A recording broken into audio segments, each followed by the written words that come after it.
Shabbat Shalom, mes amis, mes bien-aimés, en Yeshua Mashiach. J'espère que vous allez bien. J'ai juste une petite annonce à vous faire.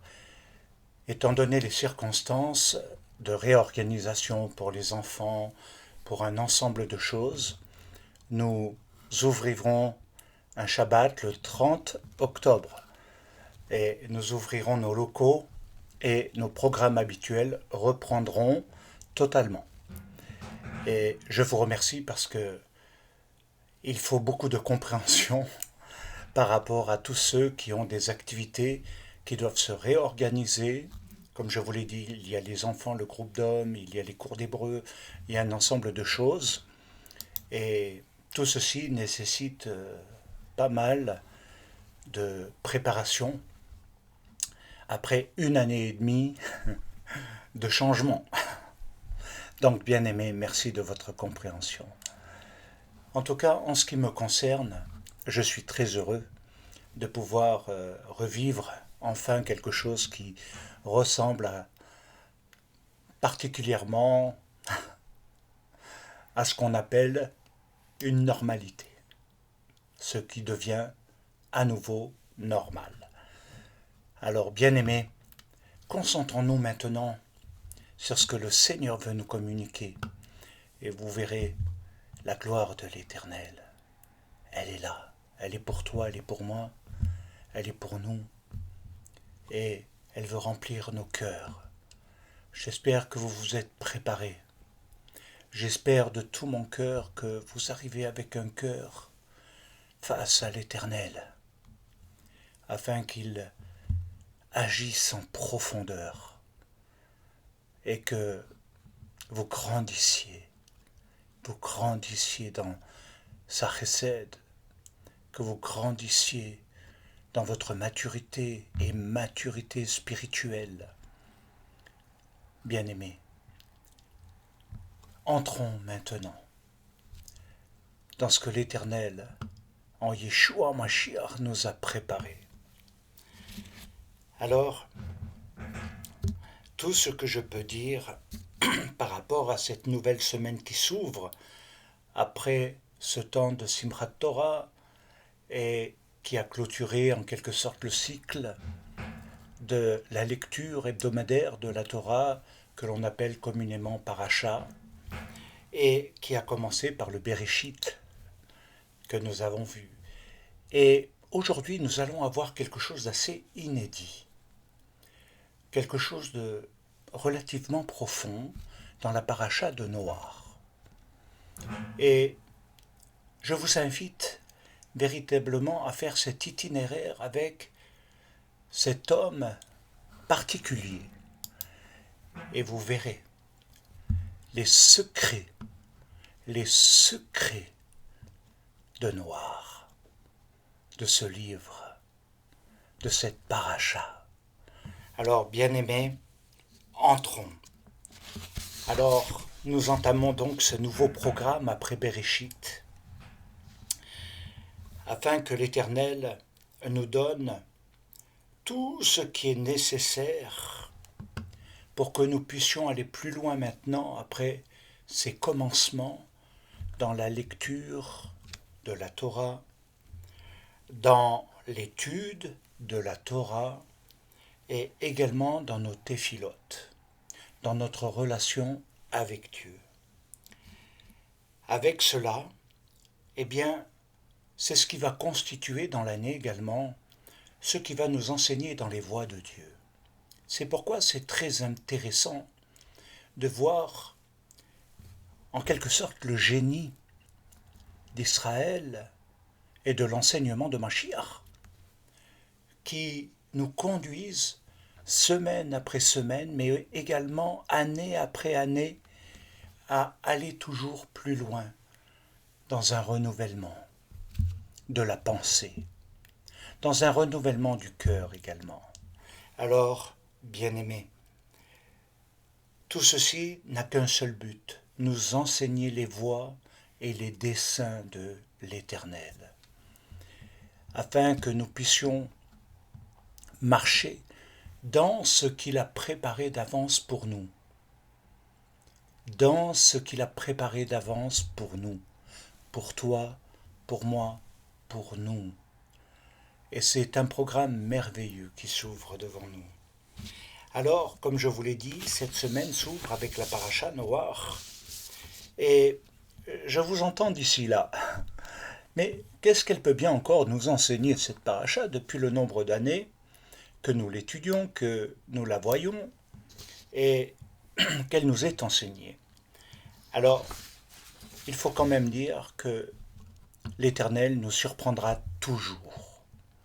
Quand on croit qu'on a fait le tour, eh bien c'est là, à ce moment-là précis, qu'il nous ouvre des portes et des horizons nouveaux. Inattendus, je dirais même.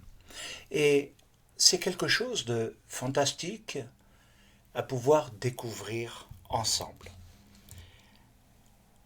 Il y a une particularité dans cette paracha, dans ce temps d'aujourd'hui, c'est que le temps de Noach ressemble étrangement à notre temps, à quelque chose qui est similaire et semblable. Et c'est là que nous devons approfondir, puisque Yeshua lui-même, notre Messie, nous a donné un héritage, nous a légué un enseignement.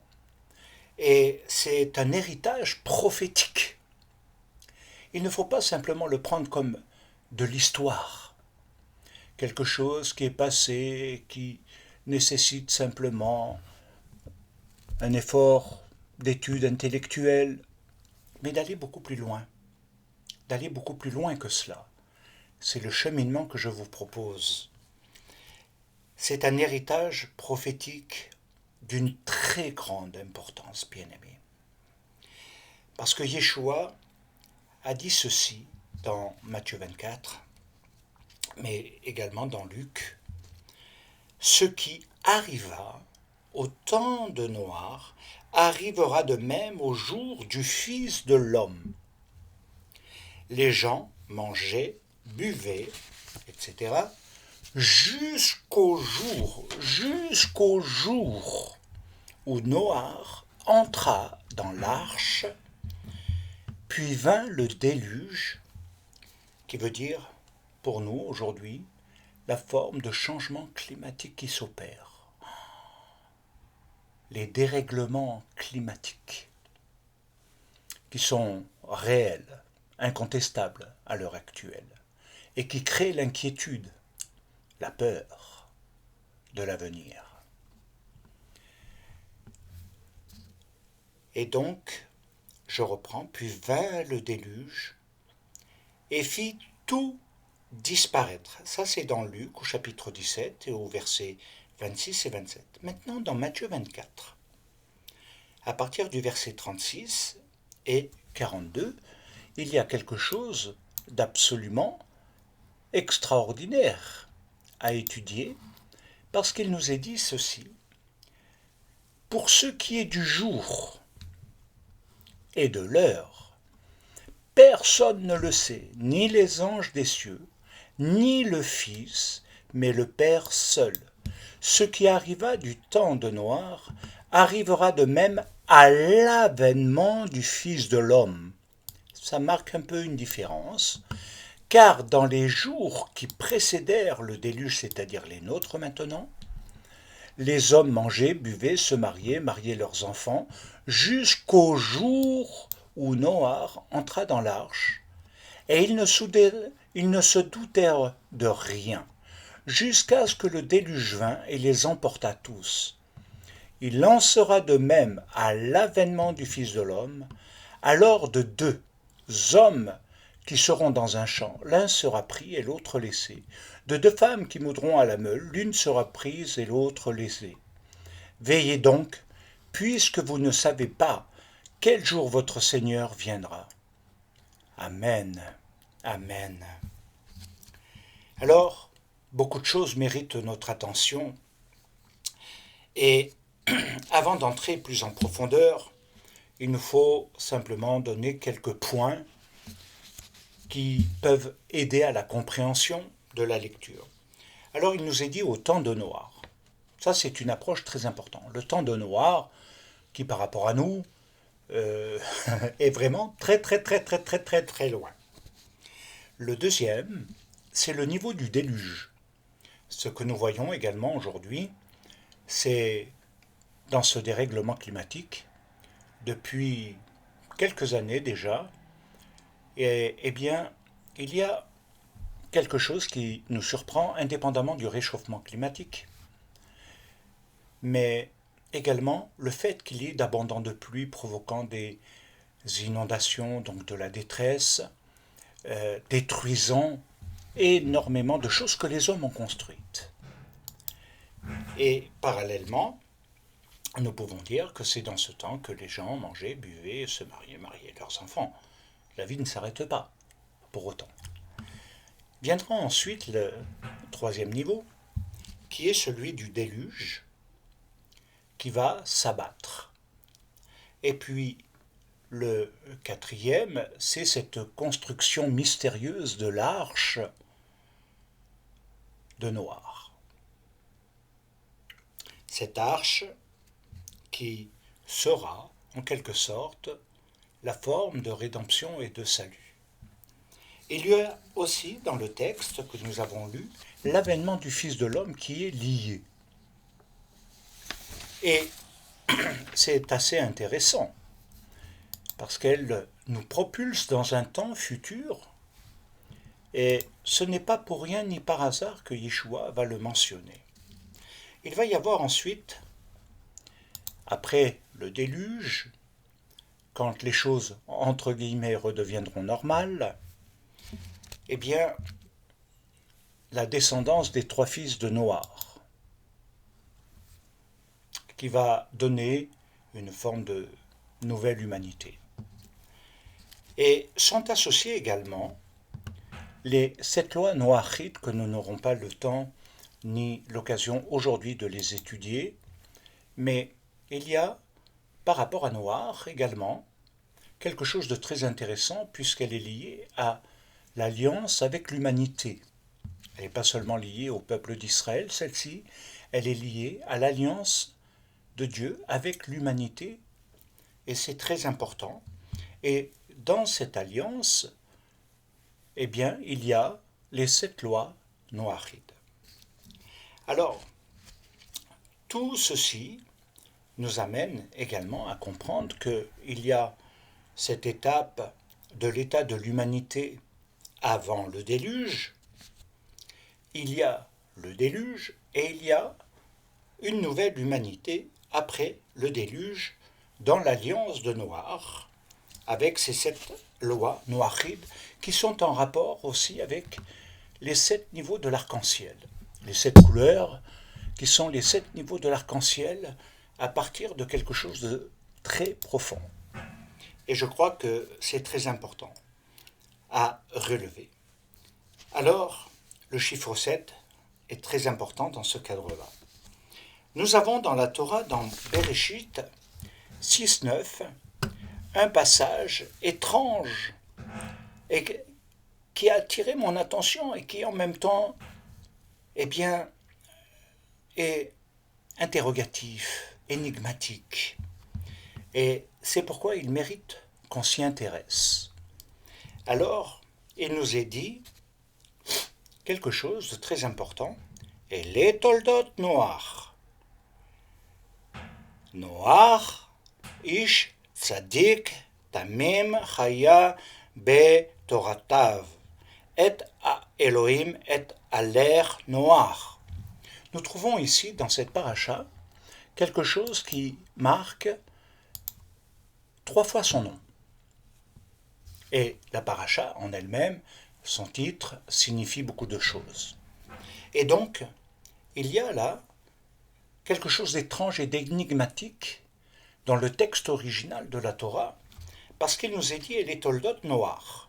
Et là, Noach n'est pas écrit de manière normale, comme le reste, il est écrit en majuscule, Noach. Noach est écrit en majuscule, et tout de suite, il nous est dit « Ish », l'homme juste, « Ish tzadik », Tamim Chaya. Et il nous est dit plus précisément, Noar, Ish, Tzadik, et là, Noar n'est pas écrit une deuxième fois en majuscule, mais en minuscule. Alors nous avons ce côté étrange dans le texte. D'un côté, le nom de Noar qui est en majuscule, et juste à côté, en minuscule.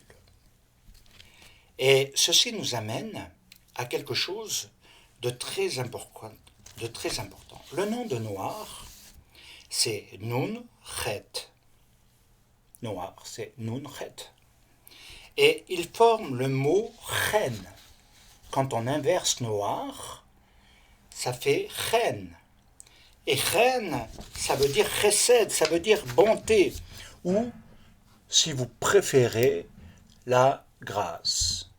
Et nous avons vu un peu les particularités entre ces deux termes. Donc Nun Chet dit que Noar avait trouvé grâce. Et qu'est-ce que cela signifie, trouver grâce aux yeux de Dieu? Il a trouvé grâce aux yeux de Dieu, ce qui veut dire que Noar se regarde dans les yeux de Dieu. Et dans la pensée d'Israël, cela veut dire que son nom est comme un miroir, c'est-à-dire ce qui se perçoit dans les lettres de son nom, qui est celui de Noar, en majuscule et inversé. Et Noar, si on le traduit, c'est repos pour aller très vite, et les lettres inversées, c'est Chen, c'est la grâce. Alors, comme je vous l'ai dit, il y a une interrogation. Il y a une interrogation même, je dirais, fondamentalement importante. Pourquoi? Parce que l'identité de Noar, elle a été sauvée. Ah, l'identité de Noar a été sauvée. Alors il est précisé que Noar était un tzaddik, c'est-à-dire un juste. Et un juste, dans ce cadre-là, signifie tout simplement celui qui agit de manière juste. Il nous est dit, dans le livre des Proverbes, quelque chose de très intéressant également, que nous pouvons retrouver très facilement et qui me semble fondamental pour chacun de nous. Alors on va le lire dans le livre des Proverbes, dans le chapitre 10, et c'est quelque chose d'assez étonnant d'ailleurs. Le chapitre 10 et le verset 7. Ou bien on va lire à partir du verset 6. Il y a des bénédictions sur la tête du juste, mais la violence couvre la bouche des méchants. La mémoire du juste est en bénédiction. Vous avez remarqué, et je suis convaincu que personne n'a fait attention à ça, que ce qui est en bénédiction, c'est aussi ce qui est en mémoire de ceux qui nous ont précédés. Mais le nom des méchants tombe en pourriture, c'est-à-dire que derrière, il n'y a pas d'avenir, c'est le chaos, le néant, l'anéantissement, tout ce que vous voulez. Alors, si on veut être dans quelque chose de plus juste au niveau de la traduction, il va dire ceci. La mention du juste est en vue de la bénédiction. Et c'est là que, dans l'étude du Midrash, ça va nous donner un éclairage important. Un éclairage dans le sens et la signification profonde, parce qu'il relève que le tzaddik est celui qui choisit le bien. Ça veut dire que il y a quand même quelque chose à retenir. C'est pas d'avoir été justifié, comme très souvent tout le monde le dit, par la foi, et puis que finalement tout est fini, tout est réglé, tout est ok, nickel, chrome. Et ce texte nous interpelle parce qu'il nous dit justement quelque chose de très différent, bien-aimé.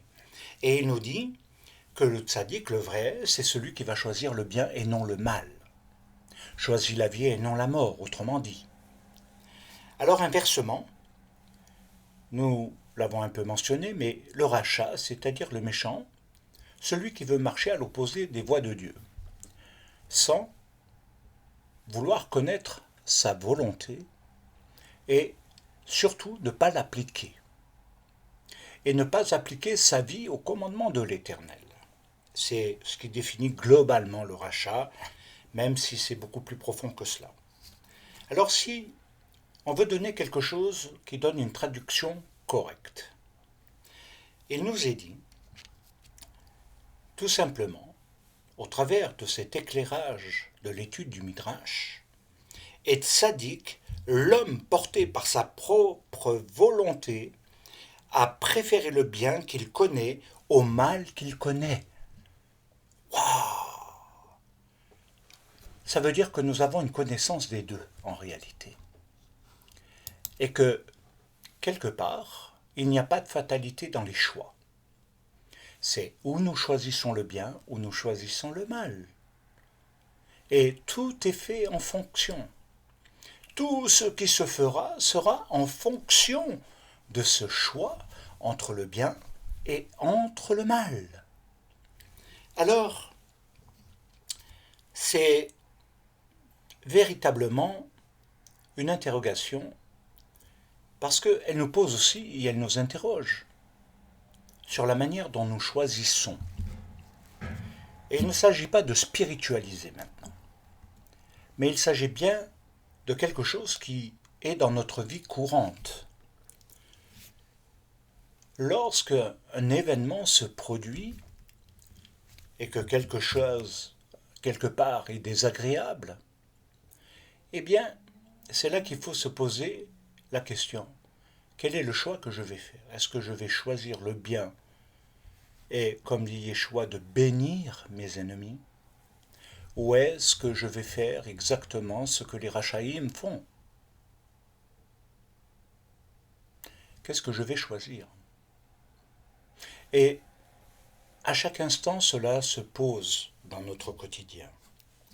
Alors, en même temps, il nous faut savoir que là, le fait que Noach ait choisi le bien en connaissance de cause par rapport au mal en connaissance de cause. Il a donc rejeté le mal, il l'a quitté. On dira, dans la vraie terminologie hébraïque, il a quitté. Il s'est mis en rupture avec le mal pour être dans le bien. Et c'est ce qu'il va le définir comme étant un tzaddik. Et qui va définir même ce qu'est l'identité d'un tzaddik. Il ne s'agit pas encore une fois de dire je suis justifié et ceci et cela, mais il s'agit d'avoir l'identité du tzaddik. Bien-aimés, notez-le, l'identité du tzaddik. Vous allez voir à quel point c'est important. Alors, l'identité du tzaddik, pourquoi? Parce qu'elle a créé l'alliance. Et je dirais que si nous reprenions beaucoup de choses au niveau du tzaddik, nous l'avons vu, la mémoire du tzaddik est en bénédiction. Ah là là là là. Dieu se souvient du juste, de ceux qui ont une identité de justice dans ce monde pervers. Dieu va toujours se souvenir. Et c'est pourquoi je vous appelle dans la Kehila, hors de la Kehila, à vous qui êtes quelque part dans le monde, à réaliser la puissance et la force de la bénédiction qui réside dans le tzaddik. Et à changer, avoir une armée de tzaddikim, la force du bien par le choix, qui ne veut plus côtoyer le mal, ni être dans le mal, ni même le commettre, ni même devenir le complice du mal, mais l'ami de Dieu. Bien-aimés, j'aimerais que vous le saisissiez de tout mon cœur et de toute mon âme, afin que l'Éternel soit glorifié. Alors approfondissons davantage. Avec tout ce que nous avons pu voir déjà plus haut, Noach, comme nous l'avons dit, se regarde dans les yeux de Dieu. Et c'est là qu'il y a quelque chose d'extraordinaire à faire ressortir, parce que Dieu dit, viens, toi et toute ta famille, car c'est toi que j'ai vu. Vous avez remarqué? Car c'est toi que j'ai vu. Car c'est toi que j'ai vu. Viens, toi et toute ta famille. Ah, c'est que ça ne touche pas que le niveau individuel, personnel. L'Éternel élargit davantage. Toi et ta famille, vous serez sauvés. Toi et ta famille, vous serez sauvés. Quelle promesse! Quelle gloire, bien-aimés! Combien d'inquiétudes, de peur, de tristesse nous avons de savoir que certains de nos proches n'ont pas fait le bon choix, ne choisissent pas le bien. Et là, nous avons une promesse au travers de ce que Dieu dit. Viens toi et ta famille. Parce que c'est toi que j'ai vu. Ta famille est sauvée parce que c'est toi que j'ai vu. Ta famille peut être sauvée parce que c'est toi que j'ai vu. Alors, en hébreu, il est dit « je t'ai vu ». Et « je t'ai vu », c'est « reitecha »,« reitecha »,« reitecha », retenez-le bien. Alors que notre texte, tel que nous l'avons lu là tout à l'heure, dit « otra raiti », toi que j'ai vu, toi que j'ai vu. Alors dans le sens profond de l'hébreu, cela veut dire ce que j'ai vu en toi, et donc plus précisément, plus en profondeur, ce qui est avec toi, ou encore ce qui est en toi. Oh là là. Et là, vous voyez la dimension, la proportion que cela prend. Eh bien, cela signifie en quelque sorte que tout simplement, toutes ces promesses et toutes ces choses sont fantastiques. Mais elles nous amènent à réaliser que Noir est sauvé, non pas par des œuvres, mais qu'il est sauvé parce qu'il l'est tout simplement vu par les yeux de l'Éternel. Le regard de Dieu. Il est vu par le regard divin sur lui. Mais si je veux aller plus loin, maintenant, eh bien, qu'est-ce que cela signifie si j'approfondis cette étude? Cela veut dire que ce que l'Éternel a vu chez Noir, c'est quoi? Seulement la gentillesse, la sympathie, le fait de vouloir faire bien, le fait d'essayer d'être dévotionnel, le fait de ci et de ça. Bien sûr que tout cela va compter, mais ça, c'est pas ça que Dieu voit. Alors, vous me direz, mais monsieur le rabbin, qu'a-t-il vu? Que peut-il voir de plus? Eh bien, c'est là que réside la gloire de Dieu. Eh bien, il nous est dit simplement, ce que j'ai vu en toi, ce qui est avec toi, ce qui est en toi, retenez bien, eh bien, c'est que l'Éternel a vu que dans la descendance de Noach, et Noach portait Abraham. Il voit, parce qu'il porte en lui, Noach, Abraham. Il y aura bien sûr le chapitre 11, la tour de Babel, entre deux. Mais nous voyons bien, quelle gloire! Ce que j'ai vu, c'est pas seulement toi, c'est tout ce qui sera après toi. Tout ce qui sera lié à la restauration, la rédemption, la bénédiction, comme nous l'avons vu, qui va partir d'Abraham. Bien-aimé, ce qui nous montre que Dieu est hors du temps. Il est autant dans l'hier que l'aujourd'hui que le demain. Il est dans toutes les dimensions du temps. Et que rien ne le limite. Rien ne peut l'arrêter. Alors, ce qu'il voit encore plus précisément, c'est qu'Abraham portera en lui et en sa postérité la restauration de la bénédiction de Dieu sur toute l'humanité, mais aussi sur la terre. Et au travers de ce passouk, il dit à Abraham, je ferai non pas des nations de toi,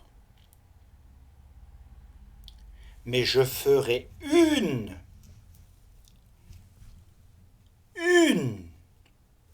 nation. Et je te bénirai. Et je te bénirai. J'agrandirai, j'augmenterai ton nom, et tu seras bénédiction. Et cela se traduit par quelque chose qui va encore plus loin que la simple gentillesse, la bonne volonté, etc. de Noah. C'est que l'Éternel voit en lui le porteur du futur, de celui qui restaurera les temps. Et c'est pourquoi Yeshua va parler du temps de Noir, avec lui-même l'avènement du Fils de l'homme. Extraordinaire. Et vous allez voir qu'est-ce que ça veut dire. Donc soyez patients, persévérants, invitez vos amis, diffusez, parce que c'est un message d'une gloire extraordinaire, et qu'il n'y en a pas beaucoup comme cela. Alors il veut dire, je agrandirai, j'augmenterai ton nom, tu seras bénédiction. Et cette bénédiction, elle est faite par ta postérité, le Mashiach, le Zéra. Et en même temps, nous ne pouvons pas dissocier le fait que Mashiach nous a tout enseigné. Et comme nous l'avons vu au début, eh bien, il nous est dit que dans les derniers temps, dans les derniers jours, pour être encore plus précis, c'est même plus les temps et les périodes, c'est plus lié dans les moadim, c'est dans les jours, Yamin. Et il nous est bien précisé, il en sera de même au jour de Noir. Alors, je me suis posé vraiment cette question, peut-être que vous la posez, mais dans notre génération d'aujourd'hui, qui pourrait être Noir? Est-ce une assemblée, une dénomination, une institution, aussi ancienne soit-elle? Est-ce une doctrine? La question se pose. Qui pourrait être un tzaddik aujourd'hui vu par l'Éternel, par les yeux de Dieu? Qui pourrait être un tzaddik aujourd'hui? Est-ce toi? Est-ce moi? Est-ce un autre? Qui pourrait être? Et tout ce qui a été dit au préalable nous sert justement à approfondir cette question. Nous sommes dans ce temps des jours de Noir, mais pas dans la même époque, pas dans la même période que Noir. Nous sommes dans les temps, les jours de Noir, concernant l'avènement du Fils de l'homme. Or, bien sûr, Mashiach constitue l'élément clé, mais ici-bas, pour faire entrer les gens dans l'arche, qui pourrait être ce tzaddik? Et c'est là qu'on a besoin de teshuva.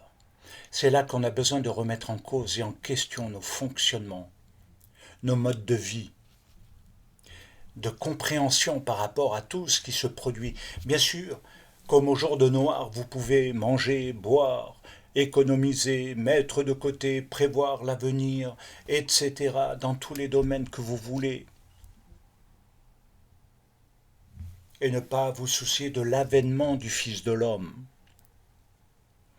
Or, l'élément clé le plus important de tout ce qu'on a vu, c'est l'avènement du Fils de l'homme, le Malchut.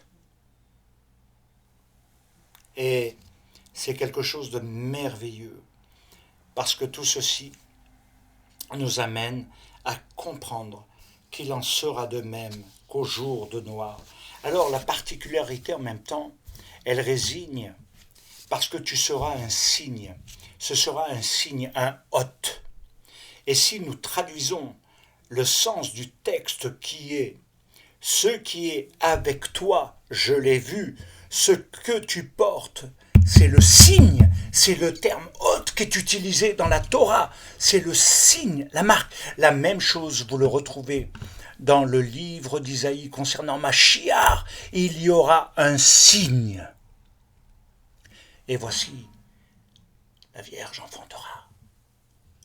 Mais plus loin, il nous est dit que dans les derniers temps, dans les derniers jours, dans ces moments ténébreux, il y aura des signes dans le ciel. Il y aura des signes. Sauf erreur, j'ai appris qu'il va y avoir une pluie d'étoiles filantes. Il y a des choses qui se passent là-haut et nous ne savons pas tout. Mais nous savons que tout ceci sont des signes. Et que cela vient de très loin en arrière. Quand ça parvient à nous, ça veut dire qu'il y a des années, des années-lumière qui représentent beaucoup de temps par rapport à nous.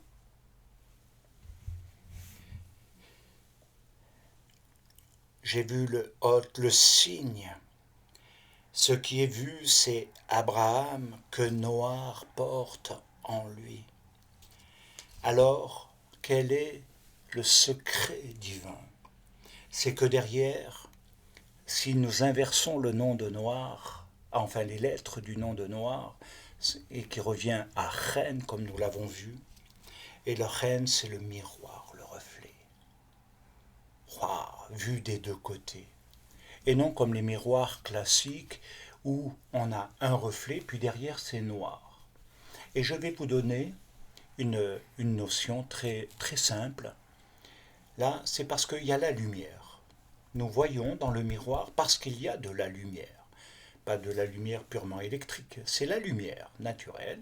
Et derrière, il n'y a pas de lumière. C'est le noir, c'est pas transparent, ne traverse pas, on ne peut pas se voir, autrement dit.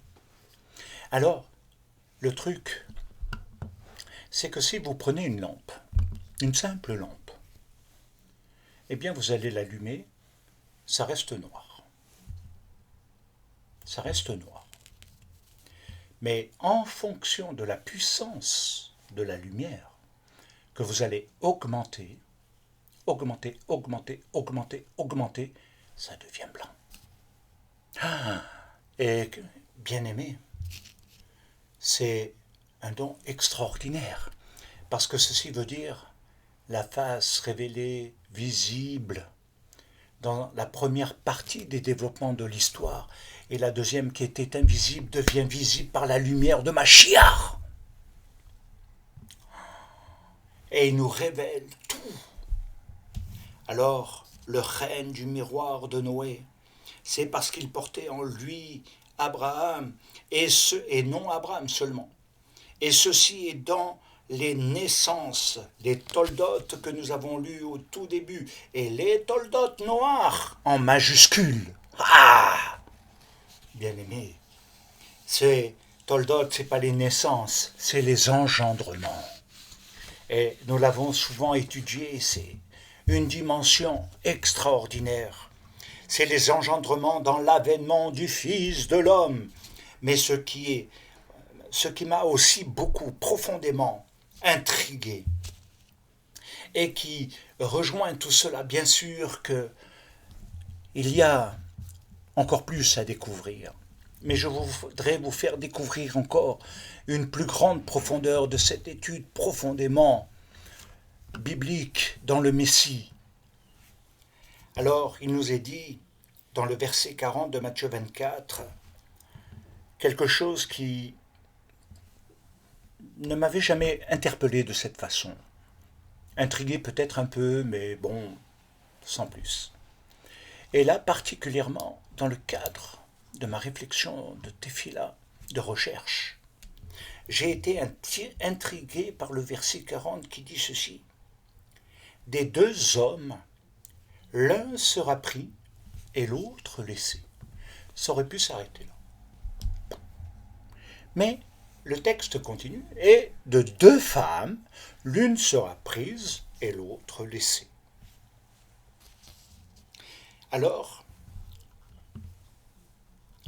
il est dit dans le chapitre 6 de Bereshit et au verset 13, quelque chose d'intéressant qui est en rapport, même si vous n'allez pas le comprendre obligatoirement tout de suite.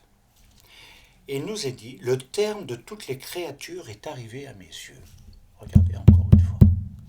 Le terme de toutes les créatures est arrivé à mes yeux. Alors, pour en saisir la profondeur, le sens caché réellement de ce que déclare Machiar dans ce chapitre 24 de Matthieu, et notamment dans ce verset 40, avec ce qui précède, bien entendu, il révèle un enseignement très profond, très grand, majestueux. Il révèle qu'il y a en fait deux types de finalités. Et écoutez bien maintenant, deux va représenter les deux extrémités, qui sont les deux chemins, éternelle perdition ou éternelle et fin. Deuxièmement,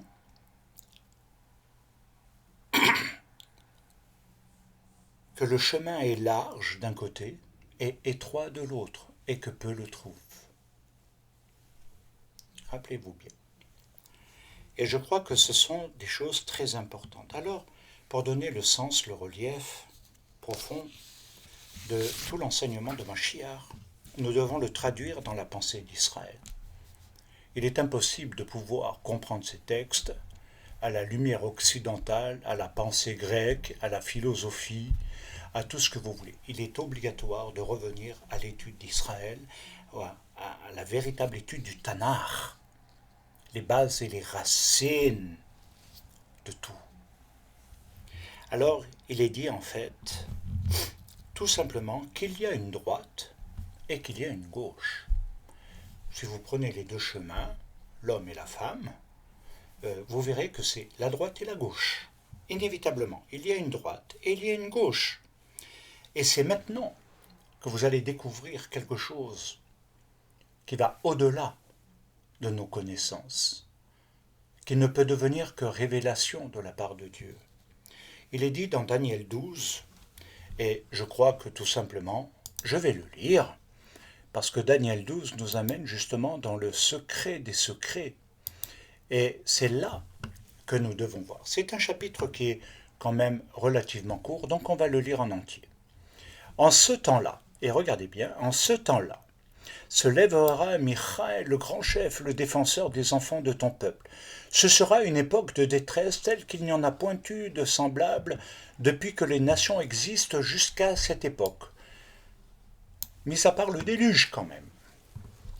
En ce temps-là, encore une fois, ceux de ton peuple qui seront trouvés inscrits dans le livre seront sauvés. Et ceci est en rapport, comme vous le savez, avec la fête de Yom Kippour. Plusieurs de ceux qui dorment dans la poussière de la terre se réveilleront, les uns pour la vie éternelle, les autres pour l'opprobre, pour la honte éternelle. Ceux qui auront été intelligents brilleront comme la splendeur du ciel, ceux qui auront enseigné la justice à la multitude, ça ne veut pas dire que vous allez tous l'accepter, parce que je vois bien vos fonctionnements, je vois bien les fonctionnements de l'homme depuis des années et des années et des années.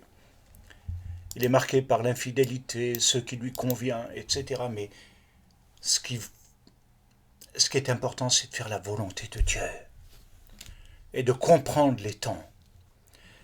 Enseigner la justice à la multitude qui brilleront comme les étoiles à toujours et à perpétuité. Toi, Daniel, tiens secret de ces paroles, scelle le livre jusqu'au temps de la fin. Plusieurs alors le liront et la connaissance augmentera, et c'est fait. C'est fait. Alors, allons plus loin maintenant. Et moi, Daniel, je regardais, et voici deux autres hommes se tenaient debout, l'un en deçà du bord du fleuve et l'autre au-delà du bord du fleuve. L'un d'eux dit à l'homme vêtu de lin qui se tenait au-dessus des eaux du fleuve, « Quand sera la fin de ces prodiges ?» Et j'entendis l'homme vêtu de lin, qui est-il, qui se tenait au-dessus des eaux du fleuve.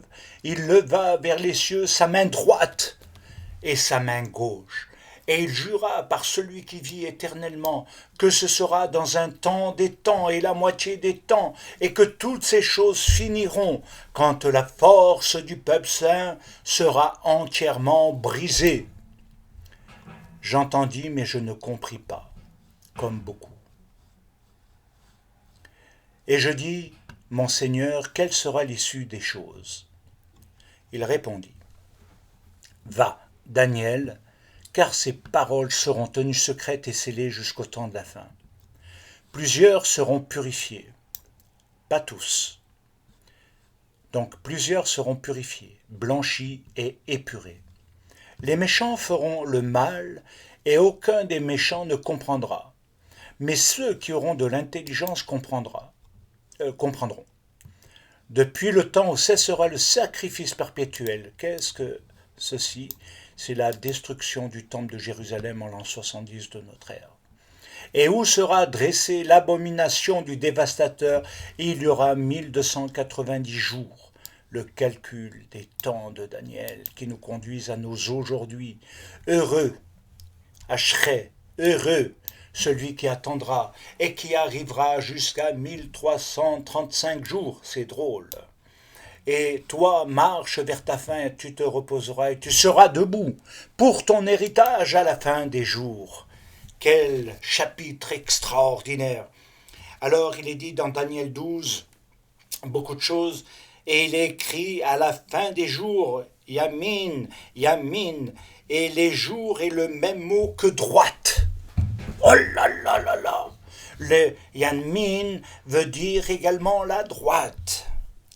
Et ceci est extraordinaire parce que ça veut dire la fin du côté droit et la fin du côté gauche. Et dans Yov, il nous est dit quelque chose encore, je dirais, de très intéressant et de très fort, qui nous interpelle de toute façon. Et c'est clair que nous pouvons tout simplement nous référer à cela. Alors il nous est dit dans le livre de Job, pardon, parce que j'ai dit Yov, donc il faut le traduire, Job, dans le chapitre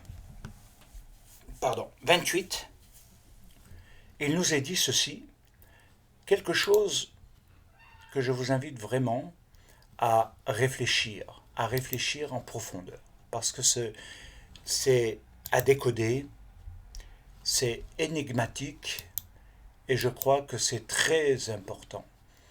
Et donc, à partir de ce moment, eh bien, il y a quelque chose que nous pouvons retenir. Et je dirais que c'est merveilleux de chez merveilleux. Merveilleux de chez merveilleux.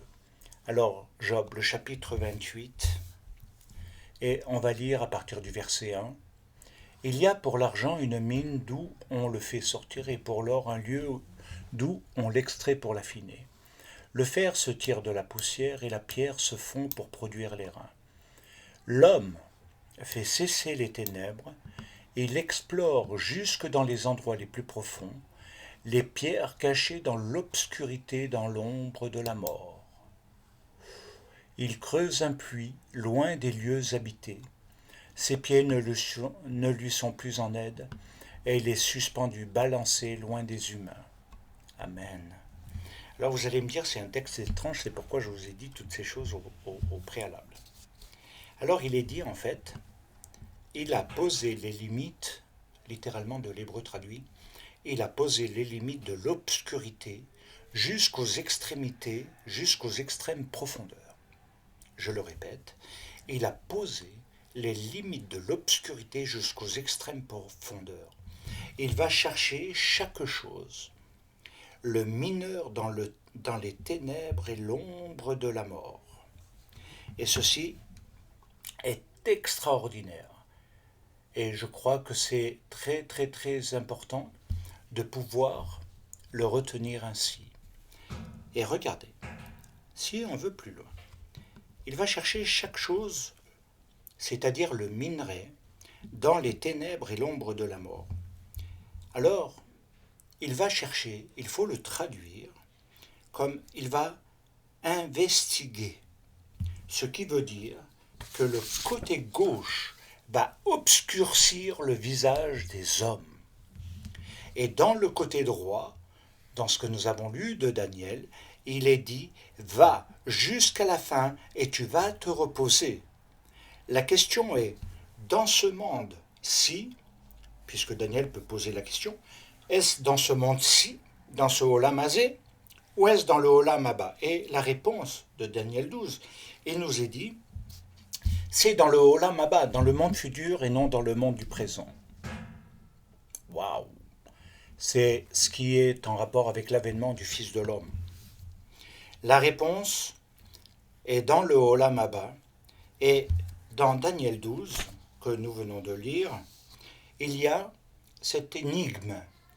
C'est que deux hommes se tenaient debout, un sur chaque côté du fleuve, et un dit « Quand sera la fin ?» Et l'homme vêtu de lin, qui est le Mashiach, l'homme vêtu de lin, qui n'est pas un ange, qui n'est pas une entité céleste, mais le Mashiach, le Messie.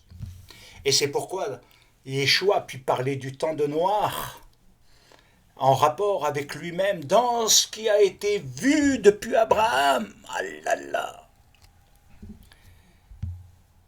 Mashiach leva la main droite d'abord, et la main gauche ensuite. Et il nous amène à comprendre les temps dans le calcul qui sont nos jours d'aujourd'hui. Alors soyons attentifs dans cette profondeur. Ceci concerne, et accrochez-vous bien, les deux résurrections. Non pas une seule résurrection, mais les deux résurrections. La résurrection de celle qui va se produire à la droite et celle qui se produira à la gauche. Alors, pour celle de la droite, il nous faut tout simplement avoir un appui, un texte. Et on va lire dans Apocalypse, dans le chapitre 20, tout simplement, et à partir du verset 4. Je vis des trônes, et à ceux qui s'y assirent, fut donné le pouvoir de juger. Je vis les âmes de ceux qui avaient été décapités à cause du témoignage de Yeshua et à cause de la parole de Dieu, et de ceux qui n'avaient pas adoré la bête, n'est-ce pas notre temps, ni son image, n'est-ce pas ce qui est en train de se préparer avec le gouvernement mondial, et qui n'avaient pas reçu, retenez bien tout ce qui est en train de se passer, sur le front et sur la main. Ils revinrent à la vie, et ils régnèrent avec Mashiach pendant 1000 ans. Les autres morts ne revinrent point à la vie jusqu'à ce que les 1000 ans fussent accomplis. C'est la première résurrection. Heureux et saints ceux qui ont part à la première résurrection. La seconde mort n'a point de pouvoir sur eux, mais ils seront sacrificateurs de Dieu et de Mashiach, et ils régneront avec lui pendant 1000 ans. Et quand on va plus loin, à partir du verset 14, mais on peut lire à partir du verset 13. La mer, et regardez bien, la mer, donc les eaux, la mer rendit les morts qui étaient en elle, la mort et le séjour des morts rendirent les morts qui étaient en eux, et chacun fut jugé selon ses œuvres. Et la mort et le séjour des morts furent jetés dans les temps de feu. C'est la seconde mort. Quiconque ne fut pas trouvé inscrit dans le livre de vie fut jeté dans les temps de feu. Oh là là, quelle gloire de Dieu. Et il y a ceux qui sont trouvés inscrits dans le livre de vie et ceux qui ne l'ont pas été. Alors, bien-aimés, c'est quelque chose de merveilleux que je veux vous communiquer.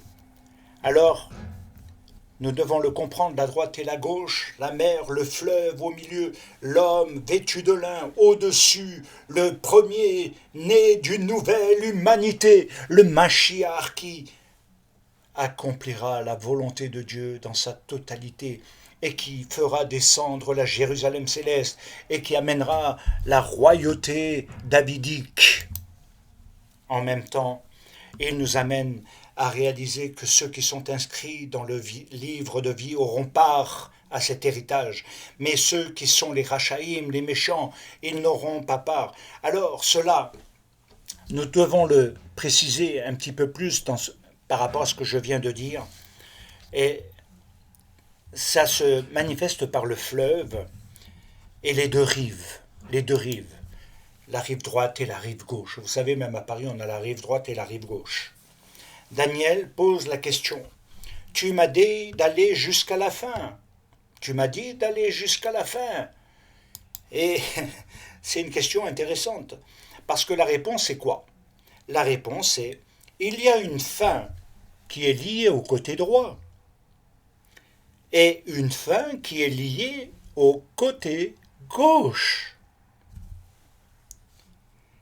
La fin des jours et le côté droit, comme il est écrit, par rapport à tous les tzadikim, par rapport à tous ceux qui sont inscrits dans le livre de vie, dans le Mashiach, l'homme vêtu de lin, il est dit, assieds-toi à ma droite, jusqu'à ce que je fasse de tes ennemis ton marchepied. Alors, Mashiach est élevé et assis à la droite de Dieu. Et il nous est dit dans le psaume 39, « Fais-moi savoir quelle est ma fin. Fais-moi savoir quelle est ma fin. Sais-tu quelle est ta fin? Et pas simplement, qu'est-ce que tu veux développer encore plus dans ta vie, présente dans le Olam Hazé? Quelle sera la fin? La vraie question est là.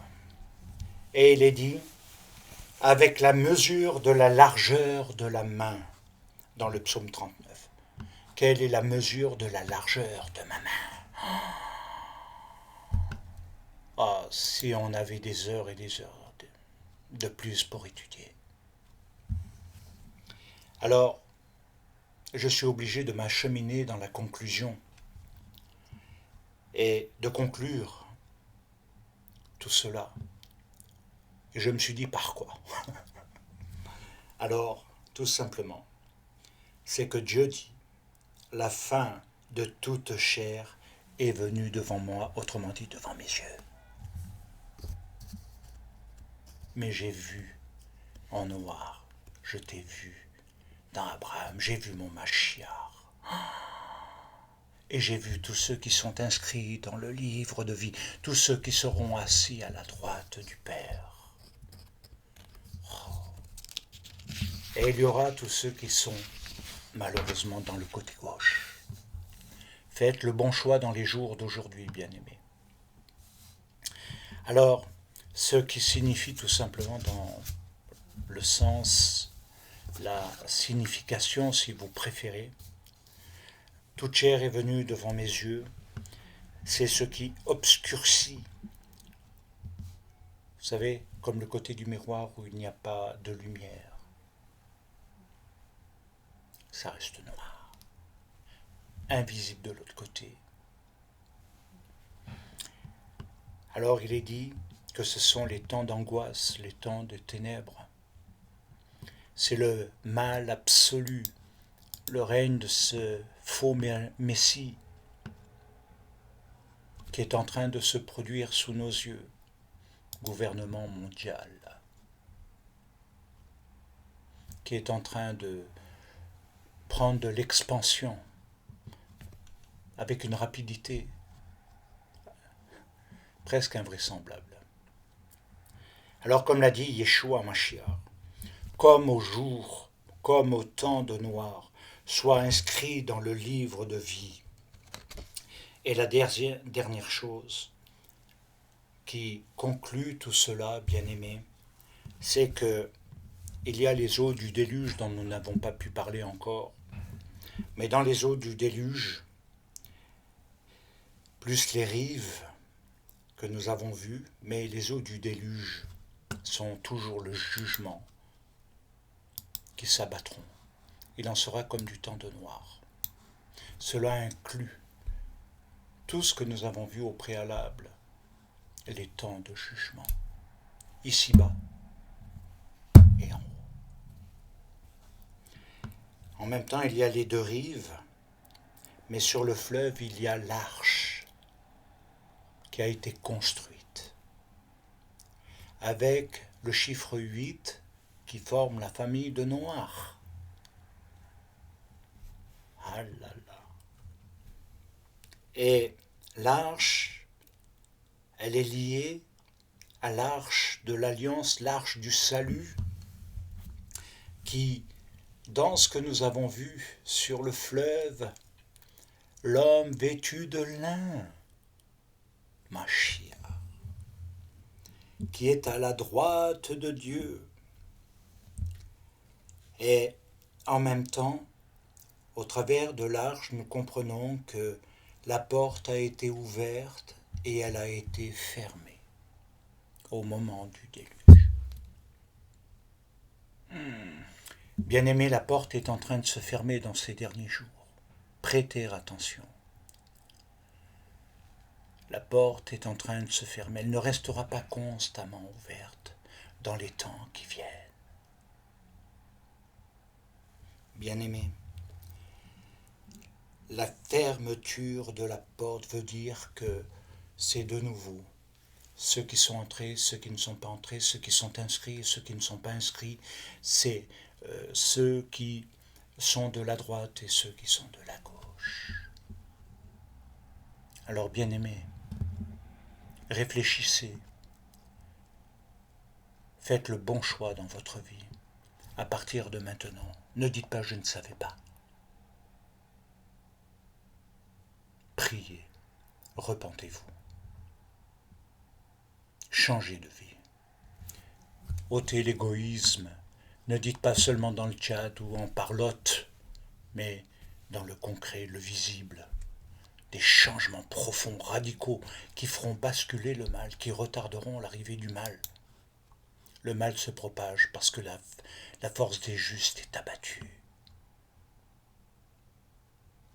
Que l'Éternel vous bénisse, que l'Éternel touche en profondeur vos cœurs, où que vous soyez. Baruch haba beshem Adonai, béni soit celui qui vient au nom du Seigneur. Shabbat shalom, amen ve amen.